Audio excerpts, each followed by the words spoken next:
This is my Read Through the Bible in a Year Bible study for January 25th, 2026, reading Exodus 22 to 24. If a man steals an ox or a sheep and kills it or sells it, he shall pay 5 oxen for an ox and 4 sheep for a sheep. If a thief is found breaking in and is struck so that he dies, there shall be no blood guilt for him. But if the sun has risen on him, there shall be blood guilt for him. He shall surely pay. If he has nothing, then he shall be sold for his theft. If the stolen beast is found alive in his possession, whether it is an ox or a donkey or a sheep, he shall pay double.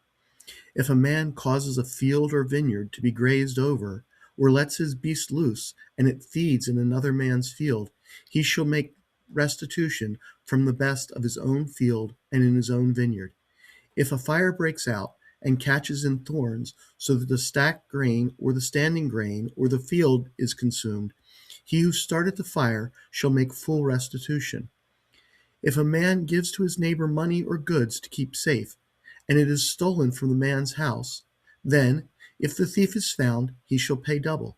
If the thief is not found, the owner of the house shall come near to God to show whether or not he has put his hand to his neighbor's property. For every breach of trust, whether it is for an ox, for a donkey, for a sheep, for a cloak, or for any kind of lost thing, of which one says, "This is it," the case of both parties shall come before God. The one whom God condemns shall pay double to his neighbor. If a man gives to his neighbor a donkey, or an ox, or a sheep, or any beast to keep safe, and it dies, or is injured, or is driven away, without anyone seeing it, an oath by the Lord shall be between them both to see whether or not he has put his hand to his neighbor's property. The owner shall accept the oath, and he shall not make restitution. But if it is stolen from him, he shall make restitution to its owner. If it is torn by beasts, let him bring it as evidence. He shall not make restitution for what has been torn. If a man borrows anything of his neighbor, and it is injured or dies, the owner not being with it, he shall make full restitution. If the owner was with it, he shall not make restitution. If it was hired, it came for its hiring fee. If a man seduces a virgin who is not betrothed and lies with her, he shall give the bride price for her and make her his wife. If her father utterly refuses to give her to him, he shall pay money equal to the bride price for virgins. You shall not permit a sorceress to live. Whoever lies with an animal shall be put to death. Whoever sacrifices to any god other than the Lord alone shall be devoted to destruction. You shall not wrong a sojourner or oppress him, for you were sojourners in the land of Egypt. You shall not mistreat any widow or fatherless child. If you do mistreat them, and they cry out to me, I will surely hear their cry, and my wrath will burn, and I will kill you with the sword, and your wives shall become widows, and your children fatherless. If you lend money to any of my people with you who is poor, you shall not be like a moneylender to him, and you shall not exact interest from him. If ever you take your neighbor's cloak in pledge, you shall return it to him before the sun goes down. For that is his only covering, and it is his cloak for his body. In what else shall he sleep? And if he cries to me, I will hear, for I am compassionate. You shall not revile God, nor curse a ruler of your people. You shall not delay to offer from the fullness of your harvest, and from the outflow of your presses. The firstborn of your sons you shall give to me.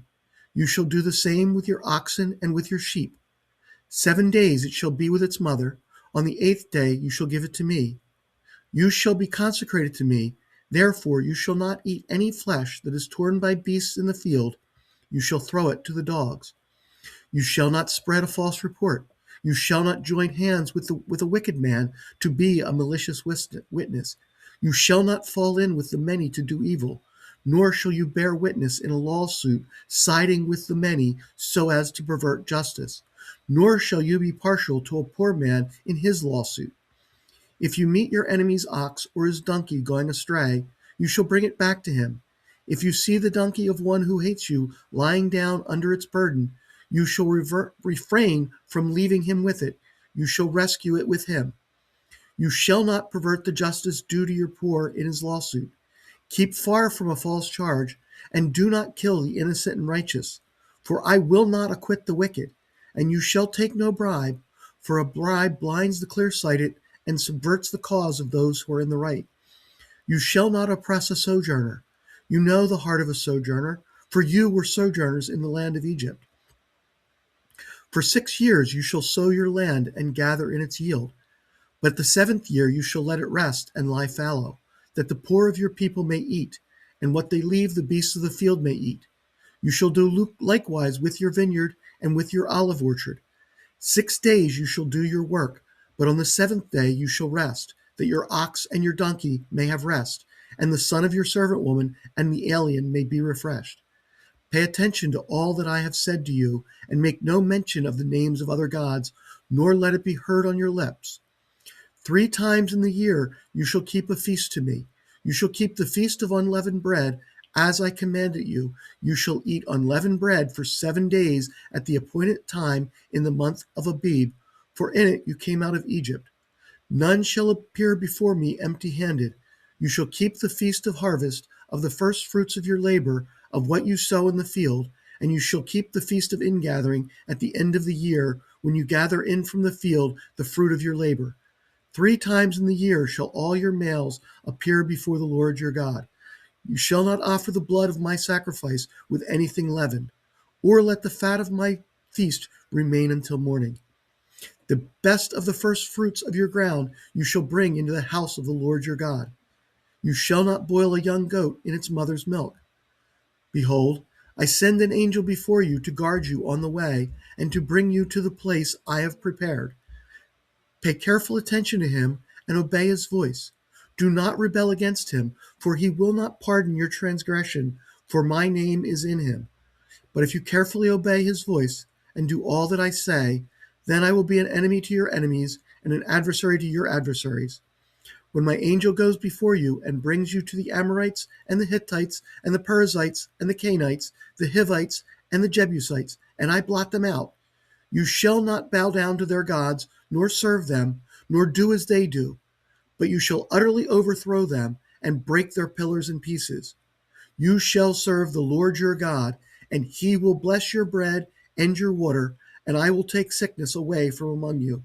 None shall miscarry or be barren in your land. I will fulfill the number of your days. I will send my terror before you, and will throw it into confusion, all the people against whom you shall come, and I will make all your enemies turn their backs to you, and I will send hornets before you, which shall drive out the Hivites, the Canaanites, and the Hittites from before you. I will not drive them out from before you in 1 year, lest the land become desolate and the wild beasts multiply against you. Little by little I will drive them out from before you, until you have increased and possessed the land. And I will set your border from the Red Sea to the Sea of the Philistines, and from the wilderness to the Euphrates. For I will give the inhabitants of the land into your hand, and you shall drive them out before you. You shall make no covenant with them and their gods. They shall not dwell in your land, lest they make you sin against me. For if you serve their gods, it will surely be a snare to you. Then he said to Moses, Come up to the Lord, you and Aaron, Nadab and Abihu, and 70 of the elders of Israel, and worship from afar. Moses alone shall come near to the Lord, but the others shall not come near, and the people shall not come up with him. Moses came and told the people all the words of the Lord and all the rules. And all the people answered with one word and said, All the words that the Lord has spoken we will do. And Moses wrote down all the words of the Lord. He rose early in the morning and built an altar at the foot of the mountain and 12 pillars according to the 12 tribes of Israel. And he sent young men of the people of Israel, who offered burnt offerings and sacrificed peace offerings of oxen to the Lord. And Moses took half of the blood and put it in basins, and half of the blood he threw against the altar. Then he took the book of the covenant and read it in the hearing of the people, and they said, All that the Lord has spoken we will do, and we will be obedient. And Moses took the blood and threw it on the people and said, Behold, the blood of the covenant that the Lord has made with you in accordance with all these words. Then Moses and Aaron, Nadab and Abihu, and 70 of the elders of Israel went up. and they saw the God of Israel. There was under his feet, as it were, a pavement of sapphire stone, like the very heaven for clearness. And he did not lay his hand on the chief men of the people of Israel. They beheld God, and ate and drank. Then the Lord said to Moses, "Come up to me on the mountain and wait there, that I may give you the tablets of stone with the laws and the commandment, which I have written for their instruction." So Moses rose with his assistant Joshua, and Moses went up into the mountain of God. And he said to the elders, "Wait here for us until we return to you. And behold, Aaron and Hur are with you. Whoever has a dispute, let him go to them." Then Moses went up on the mountain, and the cloud covered the mountain. The glory of the Lord dwelt on Mount Sinai, and the cloud covered it 6 days. And on the seventh day he called to Moses out of the midst of the cloud. Now the appearance of the glory of the Lord, was like a devouring fire on the top of the mountain in the sight of the people of Israel. Moses entered the cloud and went up on the mountain, and Moses was on the mountain 40 days and 40 nights. I'm going to start commenting about what God tells us about justice in this passage. I think that what is written here is very relevant to how we deal with contemporary events. At the beginning of chapter 23, he says, "You shall not spread a false report." God goes on to say that you should not join to be a malicious witness or fall in with the crowds to do evil. A straightforward reading of this says that if we know something to be untrue, we should not spread it. And that's true, but I think there's a bit more to this than that.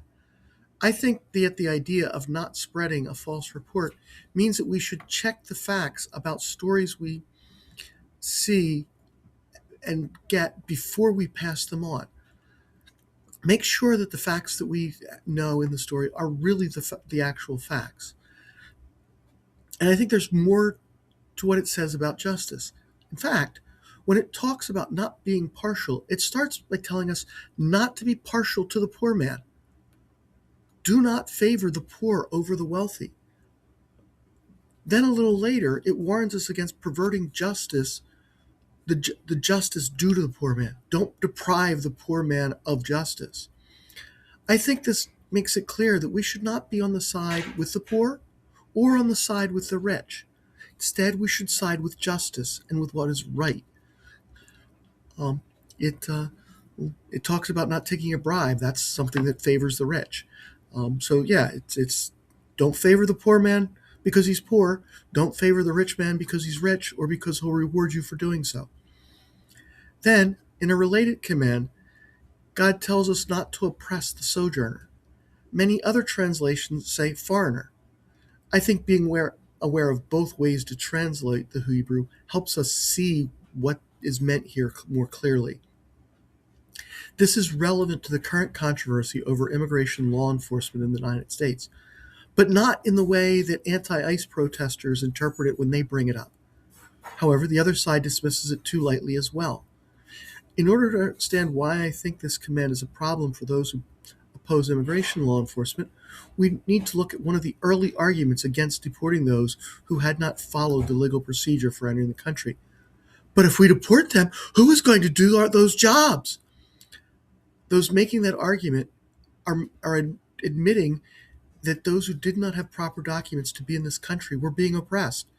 They worked for lower wages and in worse conditions than those who had legal authorization to work here would put up with.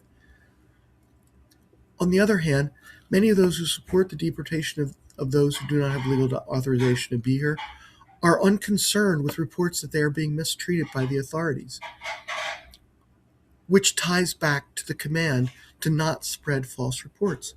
Part of the reason for that lack of concern is that those opposing the deportation of legal immigrants spread stories which imply or say there's mistreatment, which turn out to be misstatements of the facts. This has led those who disagree with them to dismiss all of those stories, even the ones that maybe are actual indications of mistreatment. The same happens the other way. If those who support enforcement of immigration law or any other position do not confirm their facts before they tell others about what they hear, Many stories they tell will also turn out to leave out important facts and mislead. In the short term, you can win the argument with lies and false reports. But in the long run, you will lose support for your position if you are not honest. As Christians, we should strive for truth because we serve the truth and want to attract others to the truth.